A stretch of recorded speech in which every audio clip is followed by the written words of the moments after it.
ไหว้สาในปารมีธรรมพระเถระครูบาอาจารย์พระภิกษุสงฆ์สามเณรทุกตนทุกองค์ขอสวัสดีพี่น้องท่านทุกฟังพ่อน้อยพ่อหนานพ่ออุ้ยแม่อุ้ยที่ห้าฟังรายการจากสถานีวิทยุกระจายเสียงพระพุทธศาสนาแห่งชาติและสังคม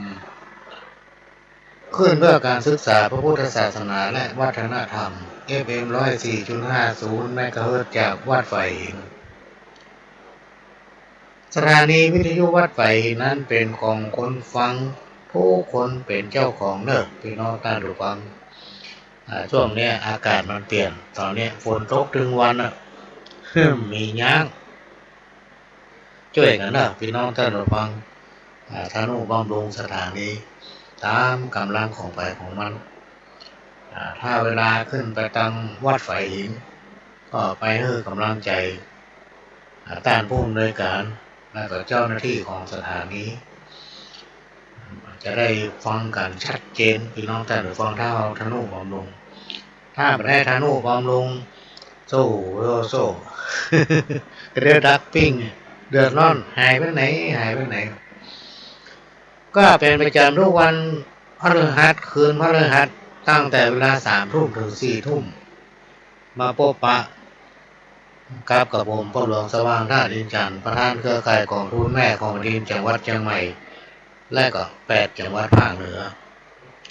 ก็จะมาพบปะพี่น้องท่านผู้ฟังมันก็จะมีเป็นบางเตื้อบางทีที่ติดภารกิจหรือว่าสถานีมีภารกิจในการถ่ายทอดก็ได้พบปะกันพี่น้องท่านผู้ฟังทีแรกคืนนี้ว่าจะไม่ได้มาพบปะพี่น้องท่านผู้ฟังละแต่ก็ลืมแจ้งท่านผู้อำนวยการไปพี่น้องท่านผู้ฟังลืมแจ้งเพื่อนไปแจ้งตะกี้นี่ ท่านผู้อำนวยการเข้ามาในเครื่องของพ่อหลวงแล้วเอากำลังแจ้งไปว่า1 ชั่วโมงหลายจำเต้ยเนาะอายุนักไปเนี่ยพี่น้องท่านผู้ฟังมันลืมอย่างวันเนี้ยตั้งแต่เช้ามาแหละพี่น้องท่านผู้ฟังแต่ว่าตอนเย็นก็ไปที่หอประชุมอำเภอเมืองเชียงใหม่ไปดูคณะ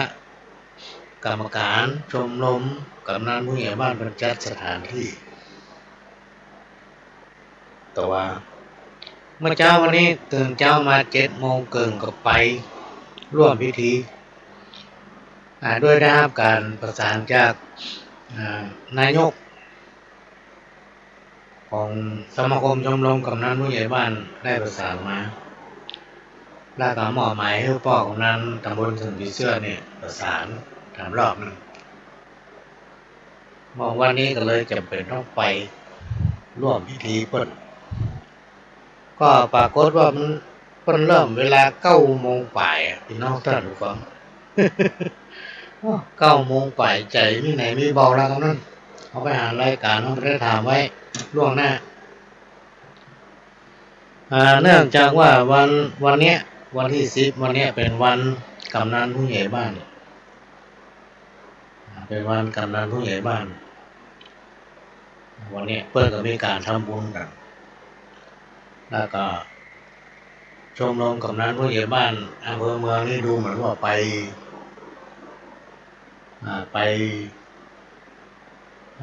เล่นกีฬากัน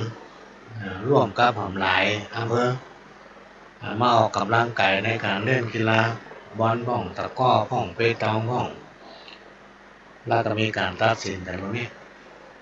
ช่วงเจ้าก็มีการทำบุญแล้วพอดี10 โมงในเวลา10 โมงเกิน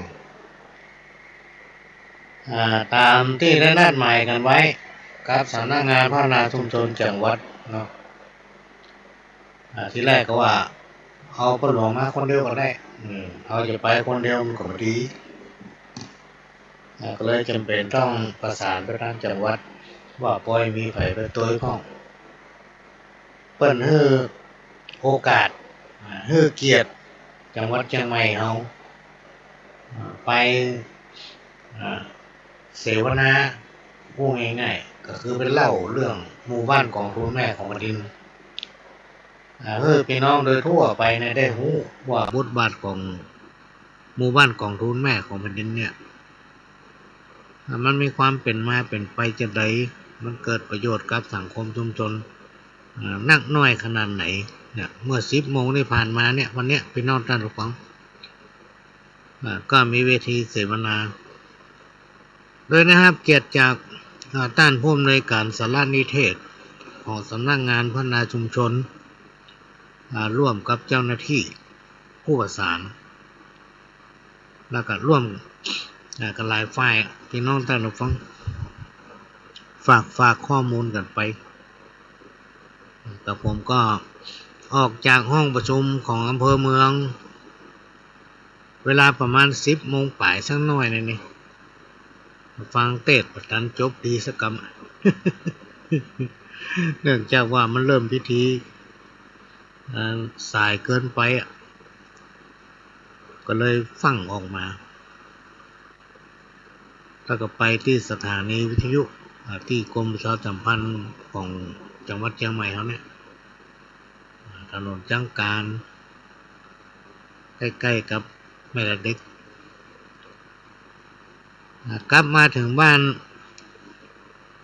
ประมาณเที่ยงป่ายเนี่ยพี่น้องท่านผู้ชม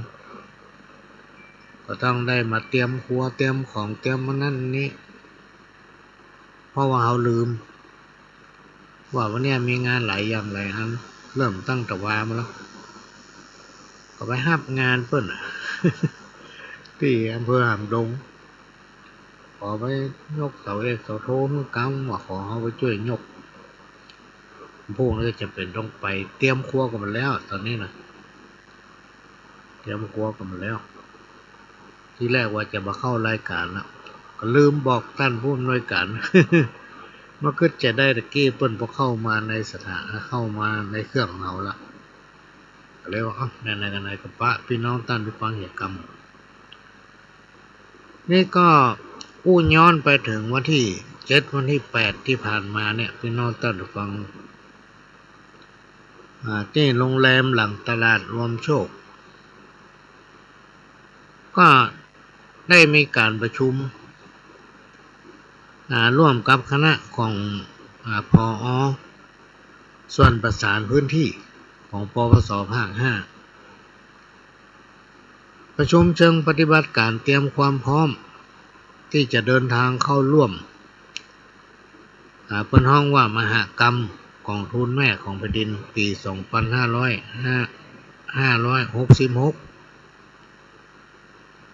ตามที่รัฐบาลให้ความสำคัญการแก้ไขปัญหายาเสพติดโดยกำหนดแนวทางการดำเนินงานป้องกันและปราบปรามยาเสพติดมุ่งเน้นในการเสริมสร้างพื้นที่เพื่อความปลอดภัยยังหมู่บ้านชุมชนเน้นการสร้างความเข้มแข็งของหมู่บ้านชุมชนด้วยการใช้กระบวนการของกองทุนแม่ของแผ่นดินซึ่งการป้องกันและแก้ไขปัญหายาเสพติดในหมู่บ้านชุมชนด้วยกระบวนการของทุนแม่ของแผ่นดินนั้นได้ดำเนินการมาตั้งแต่ปี 2548 จนถึงปัจจุบันและในพื้นที่ภาคเหนือตอนบนมีหมู่บ้านของทุนแม่ของแผ่นดินถึงหมดกันพี่น้องท่านผู้ฟัง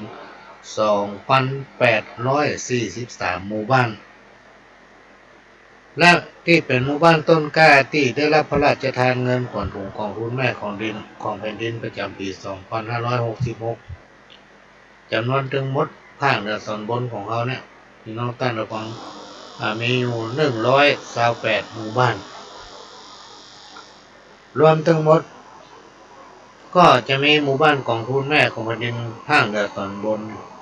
2,971 หมู่บ้าน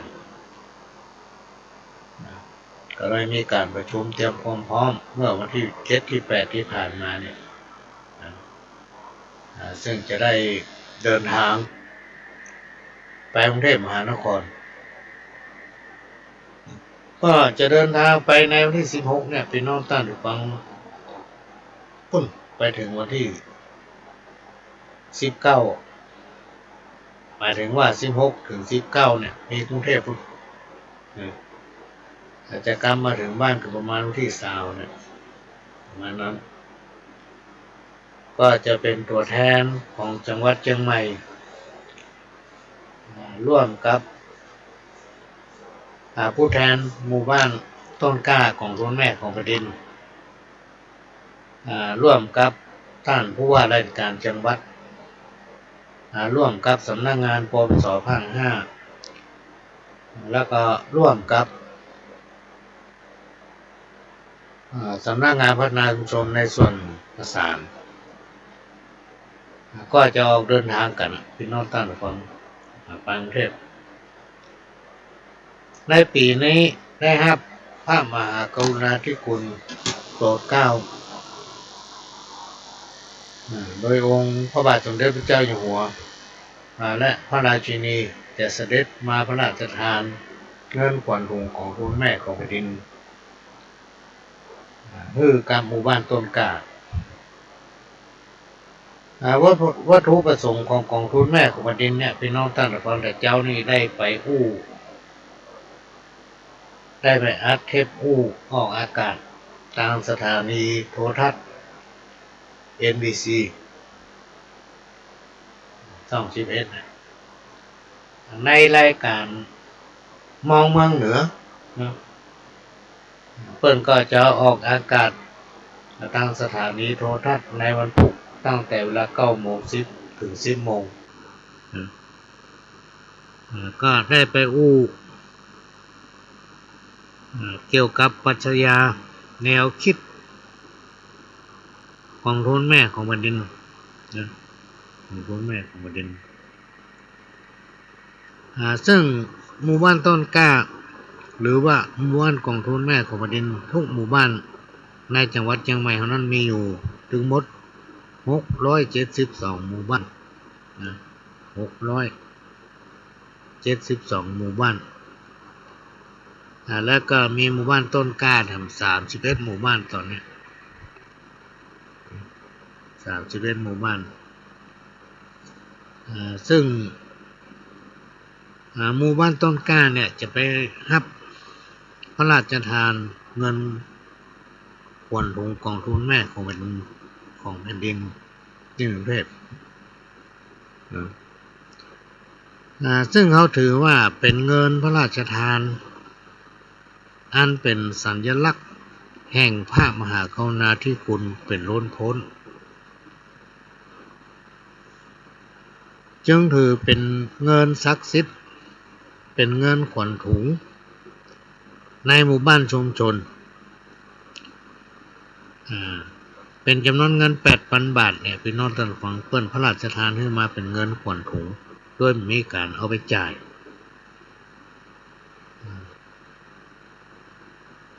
เขาจะหามาสมทบจากทุนศรัทธาทุนปัญญาแล้วก็นำเอาเงินที่มาสมทบนั้นไปใช้ในกิจกรรมต่างๆในสังคมชุมชนในหมู่บ้านได้ครอบจักรวาลพี่น้องท่านผู้ฟังก็มีคณะผู้บริหารก็คือคณะกรรมการกองทุนแม่ของแผ่นดินก็จะมาพิจารณาว่าจะเอาไปใช้เนี่ยจะง่ายอย่างและประการสำคัญนโยบายหรือปณิธานของสมเด็จพระบรมราชินีนาถบรมราชพันปีหลวงเนี่ยเพิ่นได้พระราชทานพระราชทรัพย์ส่วนพระองค์ให้กับสำนักงานคณะกรรมการป้องกันและปราบปรามยาเสพติดได้นำเงินพระราชทานขึ้นมาส่วนหนึ่งและทางสำนักงานคณะกรรมการป้องกันและปราบปรามยาเสพติดได้นำเงินของสำนักงานสมทบพี่น้องแต่ละฝั่งจัดตั้งเป็นกองทุนโดยขอใจชื่อว่ากองทุนแม่ของแผ่นดินมาเริ่มมาตั้งแต่ปี 2547 ละพี่น้องท่านฟังในปี 2547 นั้นได้นำเงินที่ได้รับจากพระบรมราชินีนาถ พระบรมราชชนนีพันปีหลวงและก็นำเงินของคณะกรรมการป้องกันและปราบปรามยาเสพติดมาสมทบ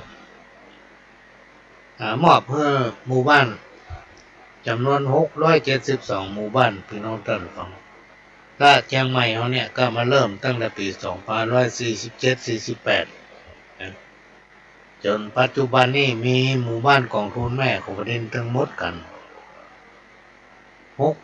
649หมู่บ้านค้าขายกองทุนแม่ของประเด็นจังหวัดเชียงใหม่ก็ได้พิจารณาร่วมกันพี่น้องท่านผู้ฟังสร้างความสมานฉันท์ก็จัดทำกิจกรรมนี้แบบเครือข่ายถึงจังหวัดเฮาและจังหวัดใกล้เคียงภายใต้แนวคิดรวมศรัทธาสืบสารพัฒนาประชาร่มเย็นหมายความว่าใจได้สปะพี่น้องท่านฟังในการบริหารงานในหมู่บ้านทั้งนี้เพื่อเป็นการขยายพลังแห่งความดี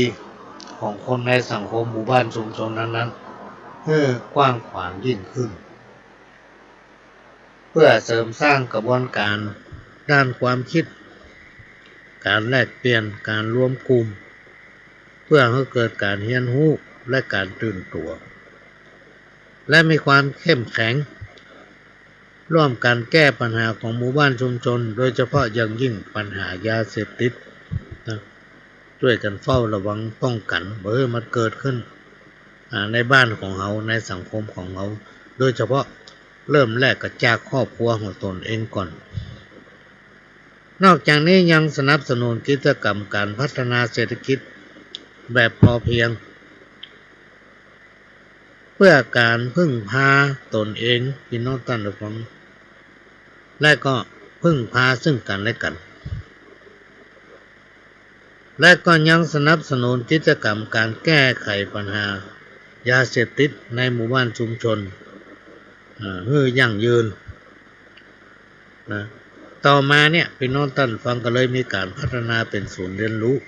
หมู่บ้านกองทุนแม่ของแผ่นดิน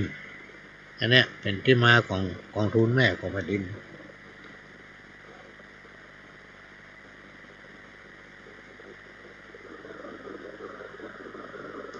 เจ้าเนี่ยก็ได้ไปอู้ในรายการเสวนาอู้แบบเนี้ยตามสถานีโทรทัศน์ก็ถือว่าเป็นเกียรติอย่างสูงสุดพี่น้องท่านผู้ฟัง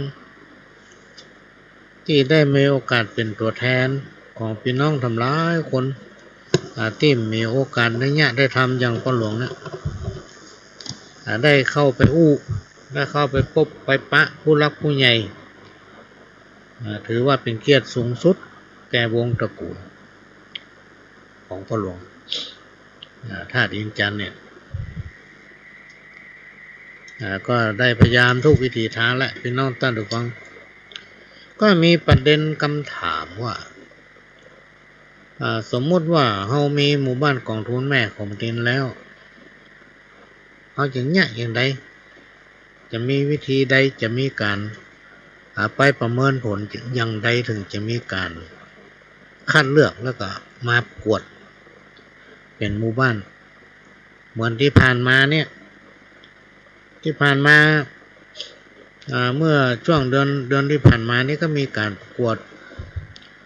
หมู่บ้านศูนย์เรียนรู้กองทุนแม่ของแผ่นดินก็ประกวดกันหลายพื้นที่แหละพี่น้องท่านผู้ฟังแล้วก็ที่เข้ารอบก็มีอยู่3หมู่บ้านบ้านที่ประกวดได้อันดับ1ก็คือบ้านม่อนปินตำบลม่อนปินอำเภอฝางอันดับ2ก็บ้านห้วยน้ำเย็นตำบลแม่อายอำเภอแม่อาย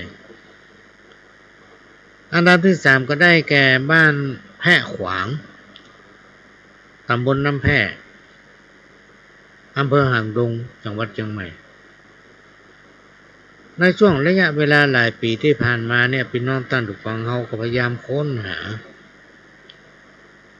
หมู่บ้านที่มีความสมัครสมานสามัคคีหมู่บ้านที่อยู่ด้วยกันเหมือนพี่เหมือนน้องมีความฮักนะพริกบ้านเหนือเกลือบ้านใต้ตั้งตนตั้งตัวเพื่อเป็นแบบแก่ลูกแก่หลานเพราะว่าลูกหลานของเขานั่นจะต้องอยู่อาศัยในสังคมชุมชนบ้านเขา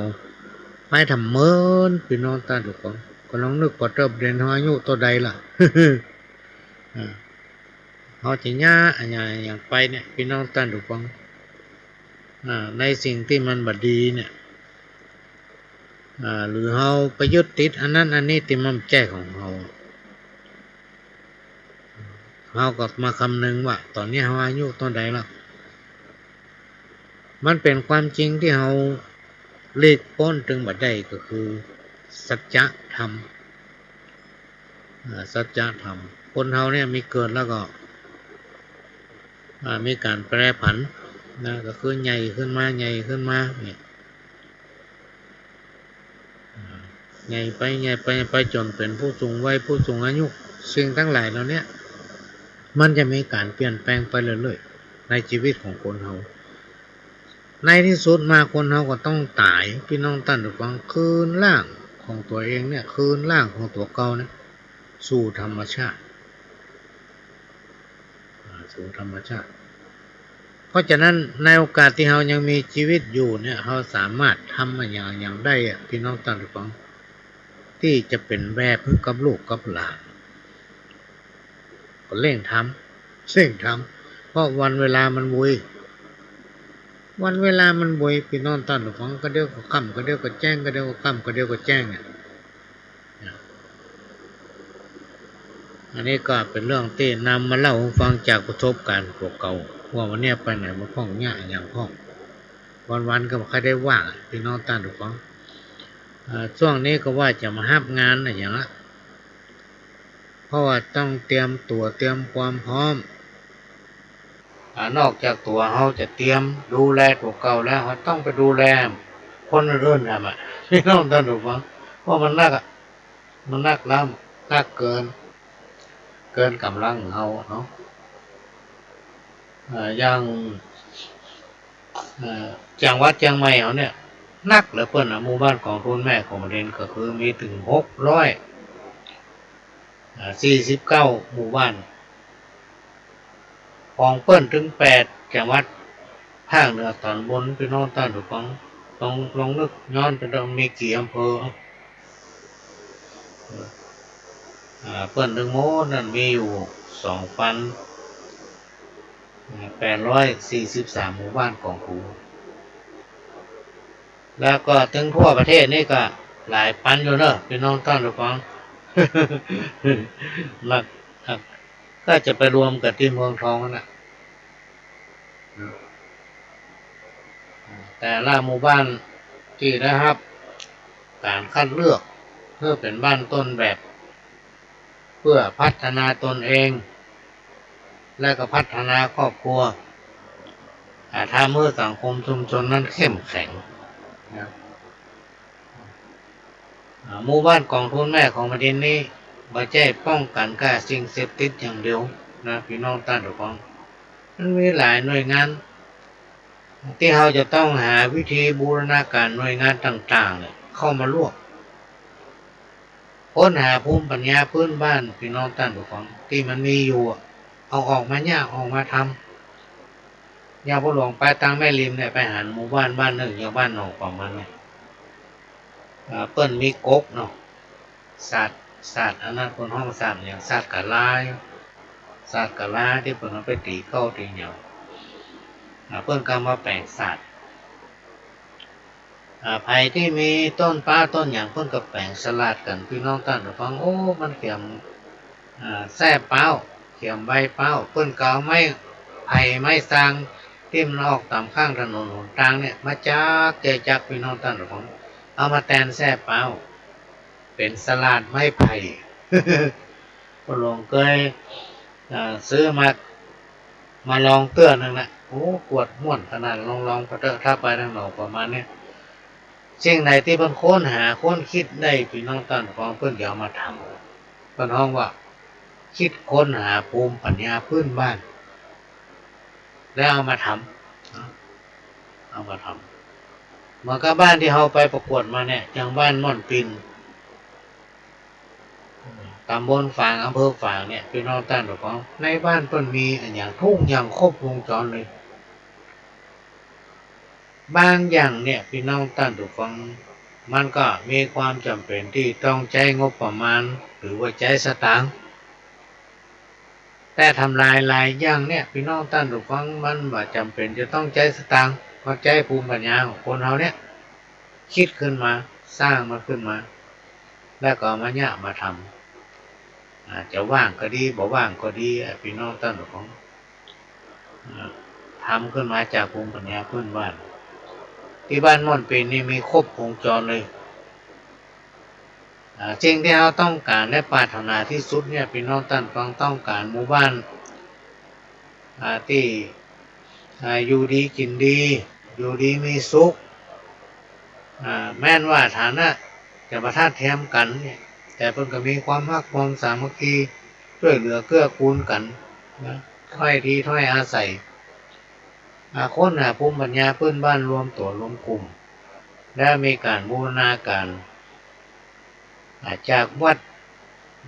บ้านโรงเรียนอันนี้ขาดไม่ได้การที่เราเป็นผู้นำคนเนี่ยพี่น้องท่านผู้ฟังต้องหู้หมดนะกิจกรรมในทางพระพุทธศาสนาจะต้องแยกแยะผ่องเวลาเรามีงานเนี่ยอย่างวันนี้เราจะทำบุญก็แจ้ว่าวันนี้เราจะทำบุญกับไปอย่างเดียวก็ใช่เราจะต้องเตรียมสถานที่ต้องจัดอันนั้นจัดอันนี้ก่อนที่เราจะต้องจัดสถานที่เราต้องวางแผนก่อนจะนิมนต์พระกี่รูปเมื่อนิมนต์พระแล้วก็ไปบอกพ่ออาจารย์แล้วก็นัดหมายกันจัดสถานที่และในช่วงที่เราทำบุญเราต้องคิดว่ามันต้องทำพิธีอย่างห้องถ้าจะฟังเทศน์ฟังอย่างใดใช้เวลาเท่าใดไปเชิญไผ่มาร่วมอันเนี้ยพี่น้องท่านผู้ฟังเพราะฉะนั้นการเป็นผู้นำนี่ต้องครบวงจรเลยนะต้องรู้หมดทุกอย่างเพราะว่าต้องทำได้ทุกอย่างเหมือนกับพ่อน้าพ่อหนาเนี่ยคนจะรู้หมดอะเนี่ยคนจะรู้หมดเพราะมันผ่านมาแล้วอันนี้ก็เป็นเรื่องที่นำมาเล่าหู้สู่กันฟังบางที่บางแห่งเนี่ยหู้เรื่องสักอย่างหู้เรื่องสักอย่างเขาเคยไปปะหลายที่หู้เรื่องก็ยังสนใจเวลามีการงานวัดไปแวดนั่นเป็นขั้นใดฮะน่ะบ่ขึ้นไปทางบนนั่งทำศาลานั่งอิงตามต้นไม้ไปนั่งตามโต๊ะไม้หินอ่อนวัดเลิกมันก็ปิกมาได้สนใจว่าปัญญาอย่างของเปิ้นใส่ขันดองและใส่กี่ขันใส่บาตรใส่กันอย่างใดพอถึงเวลาเปิ้นนิมนต์พระครูเถระครูบาอาจารย์ขึ้นไปสู่แท่นพิธีหรือพระลำหรือพระวิหารหรือสนาบาตรที่ไหนก็แล้วแต่เขาจะต้องสนใจและไปพอว่าเมื่อเป็นคนครัวเข้าบาตรขึ้นสถานที่เรียบร้อยเปิ้นมีพิธีเปิ้นย่าอย่างใดพ้องคำว่าพิธีเนี่ยในทางพุทธศาสนาบางคนบ่ฮู้เรื่องเลยหลายๆคนน่ะพี่น้องท่านผู้ฟังที่ประสบมาเนี่ยบ่ฮู้เรื่องสักอย่างนะพอมันไปเหมือนกันนะคนมีงานปล่อยงานลามอะไรอย่างมันก็ไปทุกงานนะแต่มันบ่เข้าไปถึงทางไหนแวดเลี่ยมอยู่ทางนอกก็เดี๋ยวพี่อันนี้ก็นำมาฝากเด้อพี่น้องท่านผู้ฟังถ้าขนาดเขาเป็นคนนำคนบอกฮู้แล้วคนอื่นมันจะฮู้ได้อย่างไรทีนี้เขาท่านผู้ฟังแล้วก็ความกตัญญูนี่รู้จักคุณของคนอ่ะอย่างหมู่บ้านของรุ่นแม่ของประเด็นเนี่ยเพื่อนจะค้นหาคนที่สูงวัยคนสูงวัยทั้งหลายพี่น้องท่านผู้ฟังผู้สูงวัยเนี่ยบอกว่าจะเป็นแม่ยิงพ่อใจ อันนี้เราถือว่าเปิ้นจบปริญญาละปริญญาชีวิตจบมาทุกอย่างละเพราะฉะนั้นสิ่งดีๆในตัวเปิ้นจากประสบการณ์ของเปิ้นตั้งแต่เปิ้นมีชีวิตครอบครัวมีลูกมีเต้ามีอย่างมาจนถึงปัจจุบันเป็นผู้สูงวัยเนี่ยเป็นผู้สูงอายุนะครับการบรรจุไปละผู้สูงอายุนี่มีการบรรจุนะพี่น้องท่านหรือว่า60 ปีเปิ้นบรรจุละได้กินเงินเดือนนี่อันเนี้ยเพราะฉะนั้นผู้สูงวัยผู้สูงอายุเนี่ยแจ้ธรรมดาถือว่าเป็นผู้ที่มีภูมิปัญญาที่เป็นห้องว่าภูมิปัญญาพื้นบ้านเปิ้นสามารถนำเอาความรู้จากประสบการณ์ของเปิ้นพี่น้องท่านฟังมาสอนเพื่อลูกเต้าเราหลานในสังคมชุมชนอย่างถึงวันเนี่ยพี่น้องท่านฟังสมัยก่อนเนี่ยมีคนที่เคารพนับถือก็คือแม่ป้าของพ่อหลวงเนี่ยของแม่บ้านของพ่อหลวงเปิ้นจะแปลงใบสีขันพุ่งมือจะแปลงสวยดอกจะแปลงควกเมี่ยงบุรีเนี่ยเขาฟังว่ามันง่ายพี่น้องท่านทุกคนแต่เวลาทำแล้วมันยากในยุคนั้นสมัยนั้นพ่อหลวงก็พยายามเพื่อคนหลายคนฮัดทำสวยดอกฮัดทำใบสีครับเปิ้นแล้วเขาไม่ได้ข้ามอายุไผเอามาคิดถึงว่าถ้าคนนี้เปิ้นเสี่ยงอายุไปเปิ้นตายไปไผจะทำได้ถ้าเขาไปเรียนไว้ในตอนที่เปิ้นยังมีชีวิตอยู่เนี่ยก็สำเร็จไปหลายคนนะพี่น้องท่านผู้ฟังถ้ามือเขามีอาชีพสวยดอกเนี่ยพี่น้องท่านผู้ฟังอัน10 บาท สวยดอกแกงงามที่แปลงฟูปูนะอัน10 บาทเพื่อขายกันนะถ้าเขาไปซื้อกับมองอันนะอันนี้เป็นภูมิปัญญาตองงานยังทำไม่กระลัดทำเป็นสวยดอกขายสมัยก่อนเนี่ยเป็นสารปุ๋ย5 ตองเนาะปุ๋ย5 ก้าแต่ในยุคปัจจุบันเนี่ยไผ่มะล่ำลกก้ากันละพ่อปันวานเข้าไปนักมีน้อยที่จะไปวานตะก้าเนี่ยสารตะก้าสารกุยกระลำสารกุยพืชพักอย่างพวกเนี้ยพี่น้องท่านผู้ฟังมีรายได้ดีอย่างตะก้ากระลำนี่ใบ1 ลูก 1นี่4-5 บาทพี่น้องท่านผู้ฟังโดยเราไม่ต้องใจทุนนักเอาไม้ตามบ้านป้อง1 2 ป้อง 3 ป้องเอามาจักได้กล้วยหลายใบหลายแก่นมาอยู่ที่เราจะทำภูมิปัญญาพื้นบ้านนี่บางอย่างมันต้องใจทุนใจสตางค์แต่หลายๆอย่างพี่น้องท่านผู้ฟังบ่ต้องใจสตางค์ใจภูมิปัญญาของเรานะเพราะฉะนั้นสิ่งทั้งหลายเหล่านี้เขาจะต้องถ่ายทอดให้ลูกให้หลานหรือมาเอามาทำเพื่อปัญหาอย่างหมู่บ้านกองทุนแม่คนนึงที่เราประกวดผ่านมาหลายๆหมู่บ้านบางหมู่บ้านก็ยังยั่งยืนยังเป็นศูนย์การเรียนรู้ที่ไผ่ไข่หู้ไข่หันอย่างคือไปแล้วมีห้านครบวงจรเนี่ยบางที่ก็ใจสถานที่วัดนะอย่างตังพะเยานี่ใจที่วัดตังละปูนบ้านโฮงนี่ก็ใจสถานที่วัดเพราะเพิ่นถือว่าวัดนั้นน่ะพี่น้องท่านผู้ฟังไม่ต้องสะอาดบอกว่าจะเป็นบริเวณลานวัดบอกว่าจะเป็นบริเวณศาลาวิหารหรือกุฏิจะต้องมีการเพี้ยวปัดกวาดวัดก็จะต้องบักขาดคนพี่น้องท่านผู้ฟังต้องบักขาดคนสุดท้ายญาติโยมก็ต้องพัดเวียนเปลี่ยนกันไปหลายที่เพื่อใจสถานที่วัดเลยทำให้วัดนั้นสะอาดพระสงฆ์องค์เจ้าก็มาง้อมมาเงาดูตั้งอ่านทำดูตั้งเขียนหนังสือ เพราะต่างพี่น้องศรัทธาผมมาอยู่เต็มวัดถึงวัน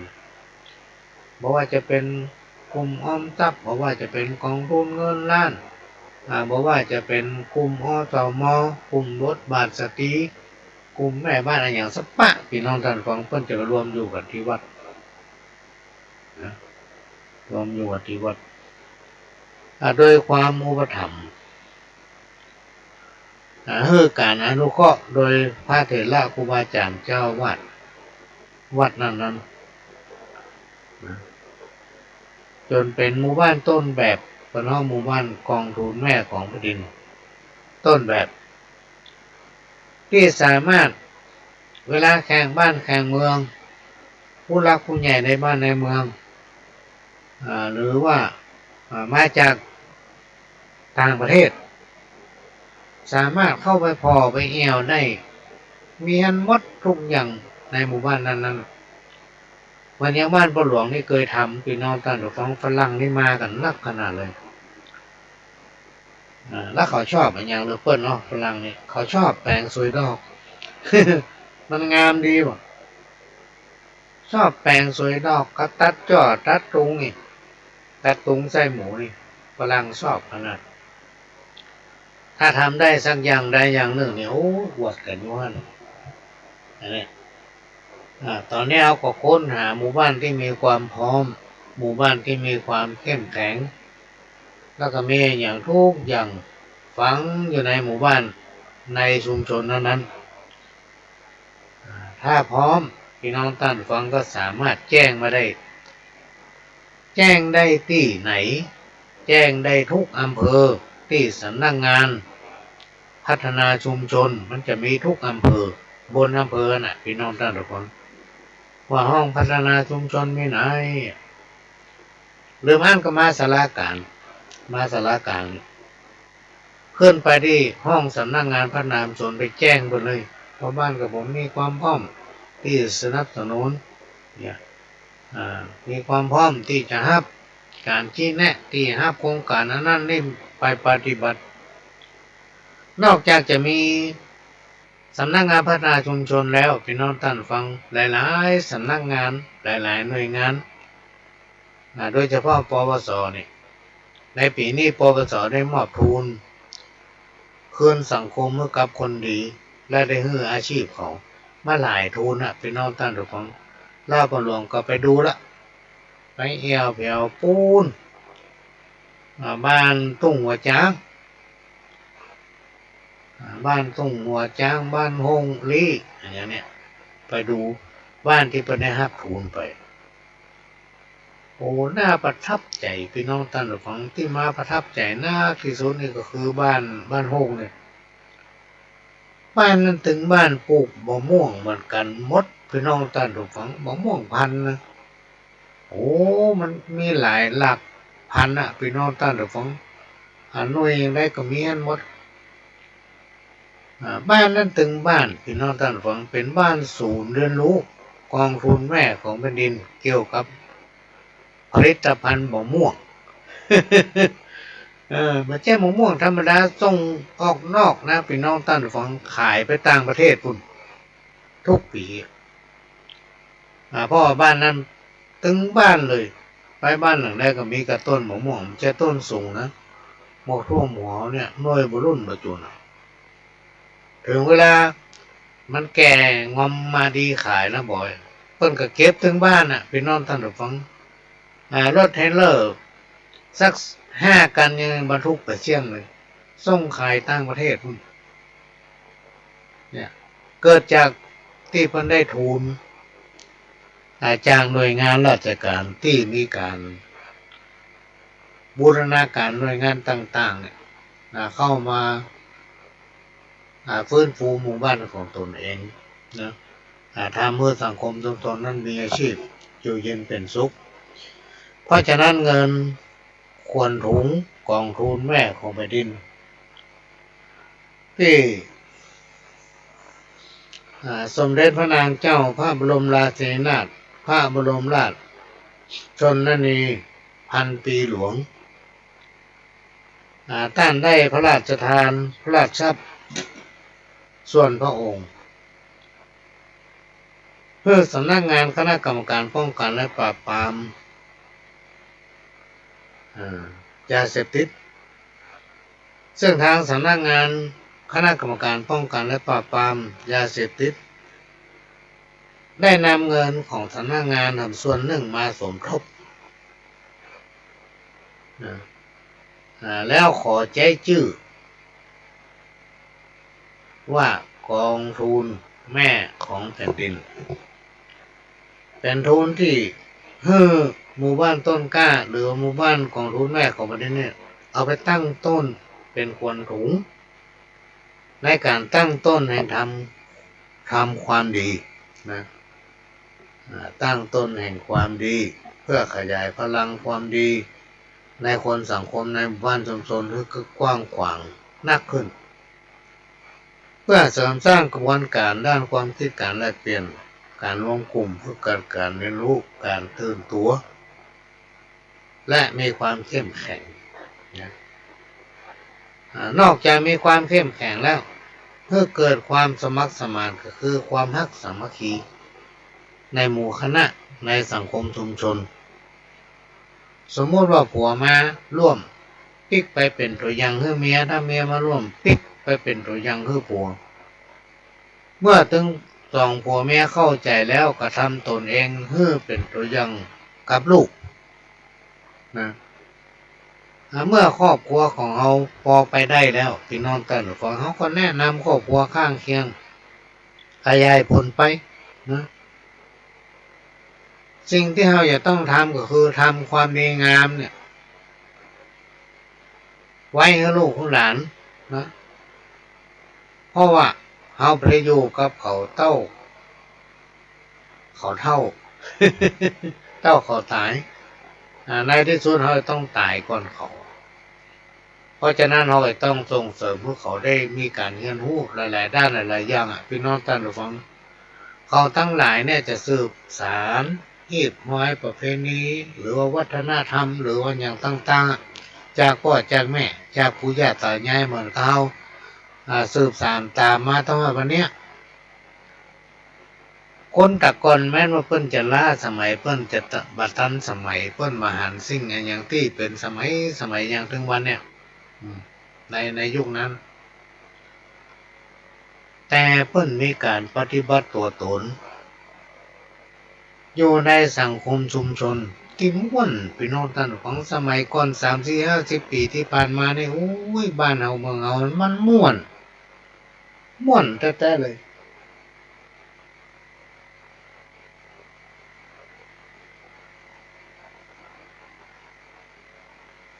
เค้กบ้านเหนือเกลือบ้านใต้ตื่นเจ้ามาเลยเก็บพักแก็บพักปังเก็บพักทำหัวพักเซี่ยวพักเซงดาเนี่ยพี่น้องท่านของเอามาแกงกินกันอยู่กันได้ม่วนกินได้นอนรับบ่มีจนผู้ร้ายพี่น้องท่านของในยุคสมัยก่อน40-50 ปีผ่านมาเนี่ยต่อมามันมีการพัฒนาไปไกล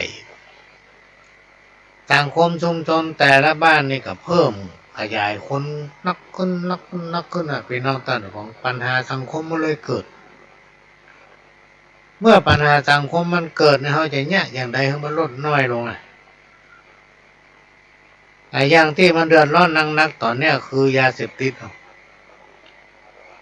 กองทุนแม่ของแผ่นดินนี่ไม่ใช่ว่ามีนโยบายมุ่งเน้นกล้ายาเสพติดอย่างเดียวนะพี่น้องท่านผู้ฟังรวมมัดเลยสามารถทำกุอย่างเพื่อจะฟื้นฟู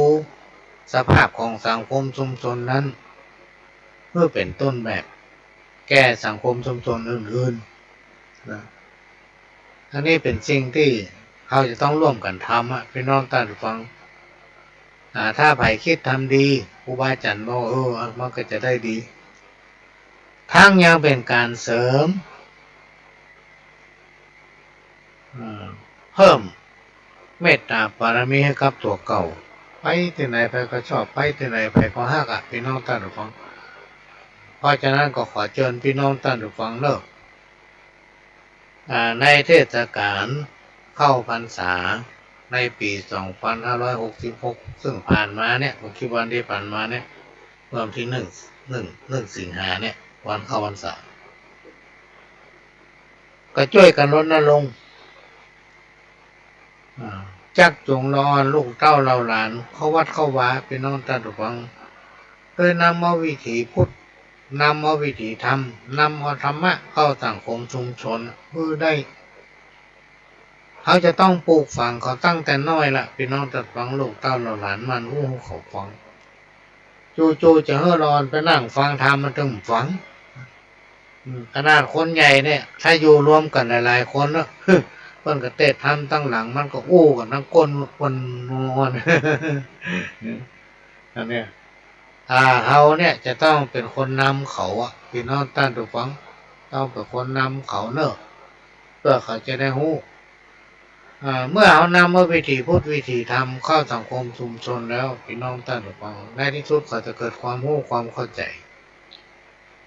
และมันจะทำให้เขามีจิตใจงามคนใดที่เป็นมีศีลมีธรรมฝังแน่นอยู่ในใจเนี่ยพี่น้องท่านผู้ฟังในจิตสำนึกของเขาครูบาอาจารย์กล่าวว่าคนคนนั้นจะมีเมตตาบารมีนะไปที่ไหนแม้แต่คนและสรรพสิ่งทั้งหลายเทพบุตรเทวดาปีศาจนางไม้ฮักชอบอันคนดีทำดีนั้นมันง่ายคนดีทำชั่วเนี่ยโอ้ยมันทำยากกว่าเพิ่นจะตัดใจฝืนใจทำความบดีนะมันยากเห็นแต่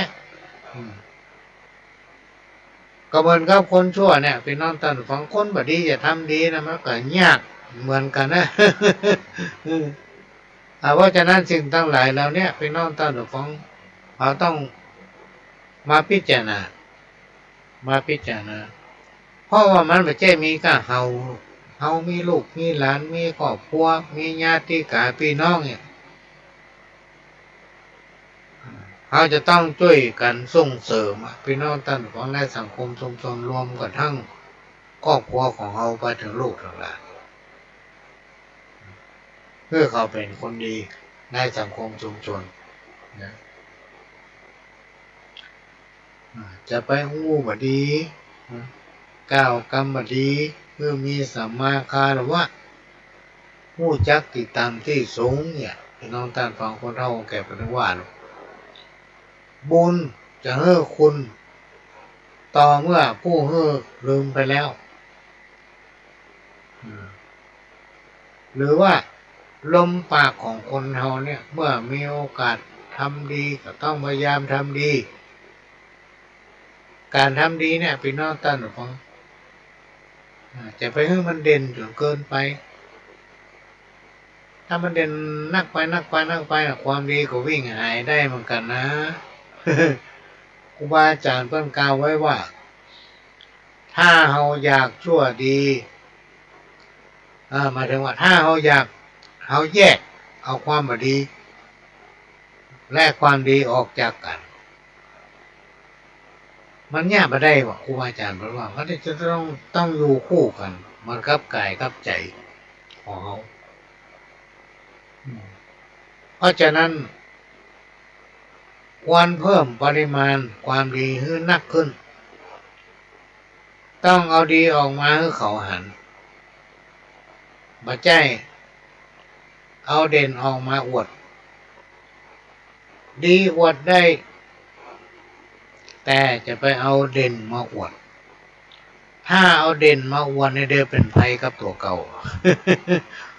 ไปที่ไหนเขากลัวมันล้ำหน้าไล่ย่ำไปที่ไหนไอ้คนดีเหมือนกันนะไอ้คนพาเนี่ยมันจังนะมันจังนี่ก็นำมาฟังมาอู้กันในคืนวันนี้พี่น้องท่านฟังมาอู้ฟังจะได้ว่าจะมาเข้ารายการพบปะพี่น้องท่านฟังแล้วก็วันที่15 16 17 18ถึง19นะพี่น้องท่านฟังมาอยู่กรุงเทพ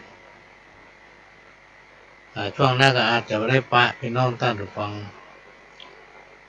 วันเสาร์ที่19เราก็ไม่ได้ปะ วันพฤหัสที่17ก็ได้ปะวันอาทิตย์ที่20นี่ก็มาแน่ใจว่ามาถึงหรือยังก็ถ้ามาถึงก็จะพบปะพี่น้องท่านฟังก็จะมาเล่าให้ฟังว่ากรุงเทพมีอย่างพ้องมีอย่างพ้องโอ้คนนักพี่น้องท่านฟังต้องไปอยู่ตามระเบียบของเปิ้นก็มีการเข้าไปตรวจสุขภาพของตัวเก่าเสร็จเรียบร้อยเข้าที่พักไปไหนไม่ได้ละ ในวันที่18ก็จะได้เข้าเฝ้าเป็นตัวแทนของพี่น้องหมู่บ้านต้นกล้าก็ไปกันหลายฝ่ายพี่น้องท่านระวังมีจังหวัดทุกจังหวัดก็มีท่านผู้ว่าราชการจังหวัดพัฒนาการจังหวัดที่มีส่วนร่วมในการบริหารดูแลหมู่บ้านกองทุนแม่ของแผ่นดินก็จะมาร่วมกันที่ปุ่นโมดเลยหมู่บ้านต้นกล้าอย่างบ้านเฮานี่ก็มีบ้านเฮานี่มี31หมู่บ้านก็จะไปมีตัวแทนหมู่บ้านไปก็แจ้รถตู้หลายกันนะแต่พ่อหลวงได้ไปเครื่องไปวันที่16เวลายังมาแน่ใจอยู่ เนี่ยก็มาอู้หูฟังในเทศกาลกลางพรรษาเนี่ยพี่น้องท่านผู้ฟังก็กำลังหาเครือข่ายที่ร่วมกันอยู่ว่าจะไปเยี่ยมเพื่อกำลังใจพอน้อยพอนานพออุ้ยแม่อุ้ยแต่ยังไม่ได้กำหนดว่าจะไปเมื่อใดดีพี่น้องท่านผู้ฟังรู้จังว่าก็จะเอาของไปแจกเนาะเอาปัจจัยไปมอบเพื่อพออุ้ยแม่อุ้ยคนละเล็กละน้อยคนสำหรับคนที่นอนวัดฟังเทศน์ฟังธรรมพี่น้องท่านผู้ฟังซึ่งในยุคปัจจุบันเนี่ยมันหายากคนนอนวัดเนี่ยก็จะไปเยี่ยมไปหาก็จะมีสื่อไปตัวขอจะไปสอบถามประวัติวัดว่าวันนี้มีคนมาฟังเทศน์ฟังธรรมกี่คนวัดของเขาเนี่ยมีพระเนนเถระครูบาอาจารย์กี่ตนกี่ลูกวัดเขานี่สร้างมาเมื่อใดล่ะตอนนี้มีความประสงค์ต้องการจะพัฒนาส่วนไหนอย่างใดแล้วก็จะมาลงประชาสัมพันธ์เดี๋ยวถ้าจะไปเมื่อใดแล้วก็จะแจ้งทางวิทยุนี่ผมรอบเมื่อเข้าพรรษาเนี่ยตั้งใจว่าจะตามเตียนสัก9 วัดเนาะทำบัดได้พี่น้องต้นของต้องขอสมาภัยตัวเว้นไปนะยังตำบลบ้านเกิดเนี่ยได้ไป3 วัดนะมีวัดห้วยบอนกายวัดประไพไปไปวัดดอยจำแจ้งวุ่นอันนั้นมันขึ้นดอยมันไก่แล้วก็เขาก็บอกได้ไปเมื่อตั้งปี2510ละแล้วก็ไปแล้วก็มาวัดพระนอนแบบโป่งแล้ววัดประไพนี่จะว่าข้ามตั้งใจละว่าจะไปกลางพรรษาจะเอาขนมพ่องปลากระป๋องพ่องนี่เนาะไปจับสลากของรางวัลไก่กับพี่น้องที่ไปนั่งฟังเทศน์ฟังธรรมอยู่ที่วัดจับสลากได้มาม่าสักถุงยังดีลูก มันมีหรอกพี่น้องตั้งตัวฟังมีอยู่ตัวเรื่องไปกิจกรรมหมู่บ้านของทุนแม่ของดินเนี่ยเพิ่นจับรางวัลเพิ่นว่ามีแผ่นทองแบบมีทองคำเป็นลิ่มเลยนะจะมาออกรางวัลโอ้มีคนหนึ่งเพิ่นจับได้โอ้ได้ทองคำได้ทองคำแท่งโอ้เขาก็ดีใจตัวเพิ่นแบบโอ้กันเดียวโหกันละเป็นว่าทองคำแท่งนั้นเป็นขนมเป็นน้องตันของขนมแล้วก็ม้วนแปลงเหมือนทองคำขนาดตั้งในมันเป็นขนม นี่ก็มีเนี่ยก็จะไปเยี่ยมไปเอาหาเนาะเพื่อกำลังใจแต่มันแน่ใจว่าจะไปวันไหนแต่เวลามันจำกัดเกินพี่น้องตั้นทุกคน บางคนโทรมาหลายเตือบได้ครับเพราะว่าเขาไม่ได้อยู่ตื่นมาตาแตกก็ถึงมีงานที่ทำแล้วพี่น้องท่านฟังจนถึงเมื่อคืนนู่นนะบางทีก็กินข้าวตอนต่างง่ายกินข้าวง่ายต่างตอนบางทีก็กินข้าวก็2-3 โมงวันนึงเวลามันบอกให้มีต้องขอสมาภัยกับพี่น้องที่โทรหาตุยเนื่องจากว่าภารกิจของพระหลวงมั่นเหมือนไผ่หน้าไผ่ก็เหมือนพระหลวงนะบางผู้บางท่านก็ว่าอยู่ที่ไหนมันตั้งแต่เขาก็อยู่บ้านเขานี่แหละเอาไปไหนลงบ้านพ่องขึ้นบ้านพ่องลงบ้านพ่องขึ้นบ้านพ่องเป็นการอาชีพกับบ้านของตัวเก่าโอ้ไปมาเนี่ยเวลามันจะหมดนะพี่น้องท่านผู้ฟังเนี่ยเวลาเหลือน้อยเดียวนะก็จะขอนำรายการจากพี่น้องท่านผู้ฟังไปก่อนขอรับนอนฝันดีกันคู่คนจากกับผมพ่อหลวงสว่างราชดินจันทร์ขอสวัสดีครับ